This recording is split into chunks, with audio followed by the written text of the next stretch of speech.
সম্পর্ক তোমার যদি যদি তোমার জানা কইলো তুমি ছেলেটা নিয়ে বাগিয়ে দিতে আমরা সমাজও আছি, মানুষ আছি।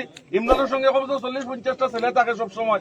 এর কাছে তুমি কও যে আমার ওই রকম এটার সঙ্গে আমার সম্পর্ক হয়ে গেছে, তুমি তারা বুঝে আমরা আসলাম। ইমরানে আমরা কথা শুনতো। আজকে আমার কালকে কয়েকজনে কইছে যে যখন গিয়া তোমার ওইখানে যে ইমরানও যেদিন মারা গেছে ওই মেয়ে মানে জিজ্ঞার করছে যে মানে যে এই কিতাটার নাম বিজুনা যে ছেলেটা যে হে ভাত খাইছেনি, মানে সবকিছু রাখিয়া মানে বিজুর খবর লো আপনি বাইরে আনেন আস্তে আস্তে তথ্য। বন্ধুরা, আপনারা প্রত্যেকে জানেন যে গতকাল ইমরানের দেহটিকে কবর থেকে তুলে পোস্টমর্টমের জন্য নিয়ে যাওয়া হয়েছিল। ঠিক পোস্টমর্টম করে আজকে জুমার নামাজের পর আনুমানিক 2 থেকে 3টার সময় আবার তার দেহটিকে দাফন করা হয়েছে। তো এখন বোঝা যাবে যে এই তদন্তের পর, পোস্টমর্টমের পর নিশ্চয়ই কোনো একটা এভিডেন্স হবে, যেগুলো আমরা রহস্য এখন পর্যন্ত জানতে পেরেছি যে ইমরানকে বিষ দিয়ে মারা হয়েছিল। তো সেটা নিশ্চয়ই পোস্টমর্টম থেকে কোনো না কিছু বের হবে। তাই পুলিশ ইনকোয়ারির জন্য সেগুলা করেছে, যেগুলো ফর্মালিটি আছে, যেগুলো এভিডেন্স পুলিশের যেগুলো কাজ সেগুলো পুলিশ করবে। পোস্টমর্টমের প্রয়োজন ছিল, যেহেতু আগে ইমরানের মৃত্যুটি একটি স্বাভাবিক মৃত্যু ছিল। সবে বলেছিল যে এটি স্বাভাবিক মৃত্যু হতে পারে, তখন পোস্টমর্টম করা হয়নি। তো এখন আবার যেহেতু একটি রহস্য পাশ হয়েছে যে ইমরানকে মার্ডার করা হয়েছে, সেটার জন্য তার ময়নাতদন্তের জন্য, পোস্টমর্টমের জন্য ইমরানের দেহটিকে গতকাল কবর থেকে তুলে নিয়ে যাওয়া হয়েছিল। আজকে ময়নাতদন্তের পর, পোস্টমর্টমের পর ইমরানের দেহটিকে আবার কবরে দাফন করা হয়। অনেক লোকের সমাগমে সেখানে ইমরানের দেহটিকে আবার কবরস্থ করা হয়েছে। তো সেখানে অনেক লোক ছিলেন, অনেক লোক উপস্থিত ছিলেন, অনেক কথা বলেছিলেন অনেক অঞ্চলের। তার সাথে সাথে আরেকটি দাবি উঠেছে যে ইমরানের হত্যাকারী যারা আছেন তাদের পক্ষ হয়ে যাতে কেউ কেস না লড়ে, মানে তাদের পক্ষ হয়ে কোনো আইনজীবী যাতে কেস না লড়েন। যেহেতু এটি একটি মারাত্মক একটি ঘটনা, একটি মানে স্ত্রী তার স্বামীকে বিষ দিয়ে পরকীয়া প্রেমের জন্য একজন তরতাজা যুবককে মেরে ফেলেছে। সেই জন্য অনেক আবেগের বশে দুঃখে বলছেন যে কোনো আইনজীবী যাতে এরকম কেস বা এদের পক্ষ হয়ে কোনো কেস না লড়েন। তার সাথে আরও অনেক কিছু কথা বের হয়ে আসছে, যেগুলো মানুষ আগে বলেছিল না, এখন অনেক কথা মানুষের বের হয়েছে।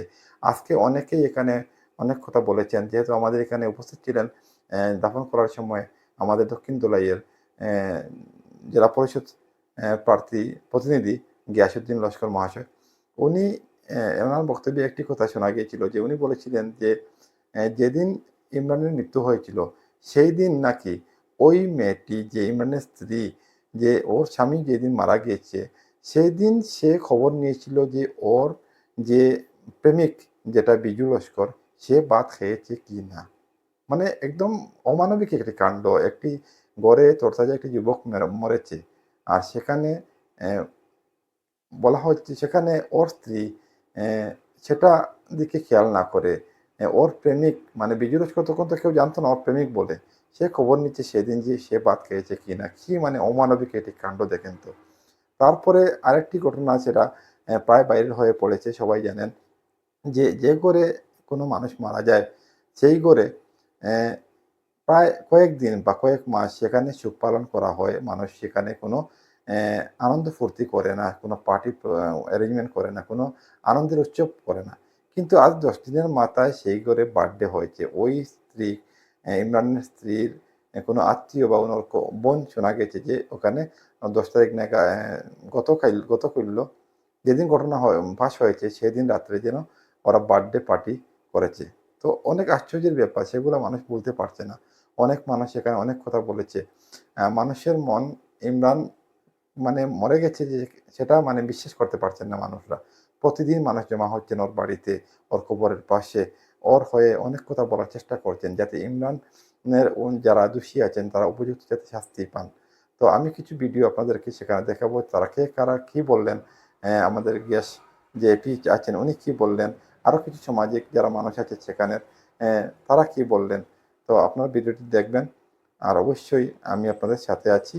যতটুকু আপডেট আমি পাই আপনাদেরকে দেওয়ার চেষ্টা করব। বিশ্বাস যে আমরা দলাই রসি বা আমরা খাসানোর এসপি এরা আমরা সাহায্য করব, এই জিনিসটা যে সত্য জিনিস বাইর করিয়া এই কালপিট যারা এরারে সবর দাবি দেখছি কালকে আমি ইয়ে করিয়া যে সবে কইছে এরার ফাঁসি হইতো। কারণ এই যখন যদি দৃষ্টান্ত না হয়, যদি ফাঁসি যদি না হয়, তাহলে এই সমাজও এইগুলা জিনিস আবার চলবো। চাই আর এই জিনিসটা এই সমাজটাকে উঠিয়ে যেত। কারণ আজকে দেখো পরিবারও ঝগড়া জাতি কোন পরিবারও নাই। আমি তো কই যে পরিবারও জামাই বউয়ের ঝগড়া থাকা এই পরিবারও মায়াও নাই। এই ঝগড়া জাতি তাকে সকালে ঝগড়া হইব, বিকালে শেষ হয়ে যাবে, আমরা জীবন চালিয়ে দিতে লাগবো। কিন্তু এমন একটা লোভ যেটা শোনা যার যে টেকার লোভ, তারপরে পরকীয়া সম্পর্ক, তোমার যদি অর্থ যদি তোমার জানা কইলো তুমি ছেলেটা নিয়ে বাগিয়ে দিতে। আমরা সমাজও আছি, মানুষ আছি, ইমরানের সঙ্গে 40-50টা ছেলে থাকে সবসময়। এরার কাছে তুমি কও যে আমার ওই রকম এটার সঙ্গে আমার সম্পর্ক হয়ে গেছে, তুমি তারা বুঝে আমরা আসলাম। ইমরানে আমরা কথা শুনতো, আমার এখানে রইস ভাই একটু আগে আছে, রইস ভাই কিছু কথা কইলে ইমরানে বালাইতো না। এখানে আরো আমার পুলিশের আরো ময়ূব ভাই আছে, আরো অনেক আছে, আমার দিলওয়ার ভাই আছে, অনেক আছে। এখানে যখন আমরা ইমরান একটা কথা, আমার ওই যে মুরব্বী মানুষ আছেন মইনুল ভাই আছে, এইরকম মানুষ আমরা ইমরানে যদি বুঝাইতাম, ইমরানে বুঝতে হয় তুমি যে তারেদের মানে যে তার এই যে অত সুন্দর একটা সংসার। কালকে তার মার আমি বক্তব্য দেখলাম, ছোট 2টা বাচ্চা শুয়ে থাকা, তুমি ইমরানরেও শেষ করলাই, পরিবার শেষ করলাই, তুমিও এখন বর্তমানে তুমি জেলো, এই বাচ্চাগুলো রেখে দেখতো। এইগুলা জিনিস তো বুঝতে লাগে। আজকে তুমি তোমার অনেক কিছু বাইরে আরো তথ্য বাইরে আইব, আপনারা পাইবা সবকিছু তথ্য বাইরে আইব। বা যখন করা হইব, পুলিশে যখন চার্জশিট কোর্টও ফাটাইব, কোর্টে চার্জশিট যখন আমরা ওটার মধ্যে এটার মধ্যে আরো অনেক তথ্য, কারণ প্রশাসনের সবকিছু তো পাবলিকের সামনে করতে পারে না, এটা আমরা পরে পাইমু, তখন দেখবা সব জিনিস বাইরে আইব। আজকে আমার কালকে কয়েকজনে কইছে যে যখন গিয়া তোমার এখানে যে ইমরানও যেদিন মারা গেছে, ওই মেয়েলুকটাই মানে জিজ্ঞাসা করছে যে মানে যে এই কিতাটার নাম বিজুনা যে ছেলেটা যে হে ভাত খাইছেনি, মানে সবকিছু রাখিয়া মানে বিজুর খবর লোয়া বাইরে আন না, আস্তে আস্তে তথ্য আর অনেক কিছু বাইরে আইব। তখন প্রশাসনেও সবকিছু করবো। আমরা সম্পূর্ণ বিশ্বাস আমরা দলের ওসির উপরে একদম মানে 100%। কালকে আমি কেন ওসি স্যারকে কইছি যে 99 কইয়েন না, আপনার কাছে আমি 100% বিশ্বাস করি আর যে এটা আমরা ন্যায় পাইব। কারণ একজনের যদি সাজা হইতে হয়, আমরা এখানে পাবলিকে সাজা দিতে পারতাম না। আমরা দেশের একটা সংবিধান আছে, এই সংবিধানে যখন তার সাজা হইতো তখন পুলিশে একটা চার্জশিট পাঠায়। এই চার্জশিট যদি সুন্দর করে যদি সুন্দর তদন্ত না করে যদি ফাটানি না হয়, তাহলে আমরা ইমরানে ইনসাফ পাইতো না। আমরা দাবি ওটা হইল গিয়া ফার্স্ট স্টেজ যেটা হইল গিয়া এরা বেল পাইতো না, আর হইল গিয়া কারণ বেল পাইয়ে যদি তারা বাইরে আই যায়, তখন আবার পরে যেগুলা জিনিস আছে এগুলা লুকাই লইব। আপনার কথা হয়েছে গিয়া চার্জশিটটা সুন্দর মতে যদি দেওয়া হয়, 100% শিওর যে তারার মানে যেটা আমরা তথ্য পাই, আর এখন পুলিশে আরো বেশি তথ্য পাইব।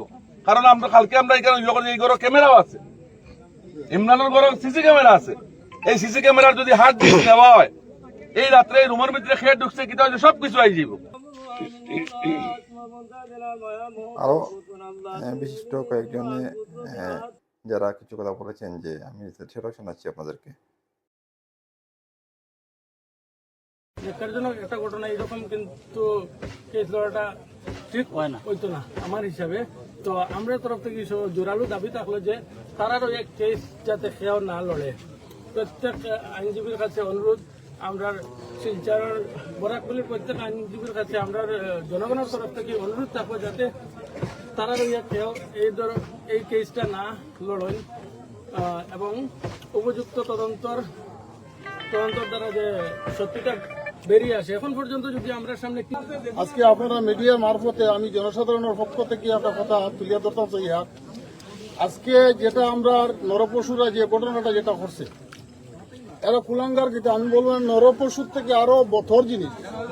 আজকে দিনে যারা এই ঘটনাটা করছে, আমরা প্রশাসনের কাছে আমরা আগেও কইছি, আমরা রাস্তা আছে, আমরা বিশ্বাস আছে সঠিক ইনভেস্টিগেশন হইব।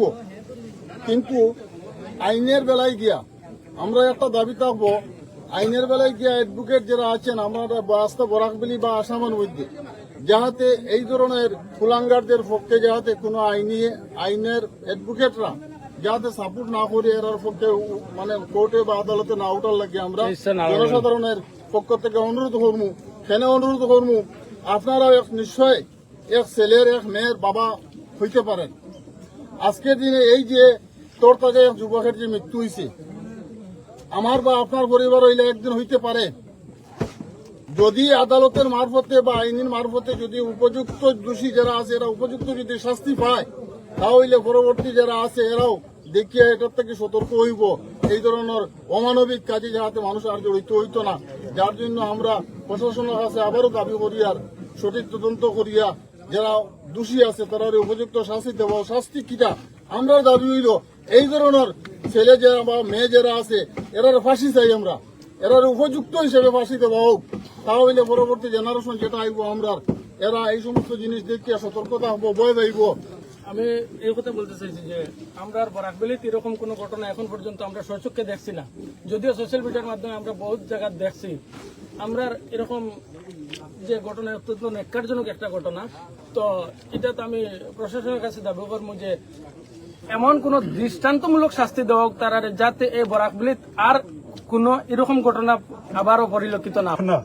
সেই ঘটনাকে আমি নিন্দনীয় ঘটনা এবং এই ঘটনায় যারা জড়িত এই নরপশুদের যেভাবে তাদের একজন তরুণ যুবকের যে প্রাণ নিয়েছে, তাদের যেভাবে প্রাণ নেওয়া হয় সমস্ত ভারতবর্ষের মানুষ দেখতো যে ফাঁসির মঞ্চেতে ঝুলিয়ে তাদেরকে এইভাবে আমরা টিভিতে মিডিয়াতে দেখতাম যে তাদেরকে ফাঁসি দেওয়া হয়েছে। আমরা বসে বসে আমরা ইমরানের দোয়া এবং ভাই যে ভাই আজ উদ্যোগ নিয়ে ইমরানের আমরা তার পিছন দিকটা দেখছি, ঠিক এখান থেকে ইমরান যারা কিন্তু উদ্যোগ নিয়েছিলেন তাদের মধ্যে মুখ্য যিনি ভূমিকা পালন করেছিলেন তিনি এই সেই নাগিব, ইমরানেরই ছোট ভাই। তো সকলের প্রচেষ্টায় আজ একটি সত্য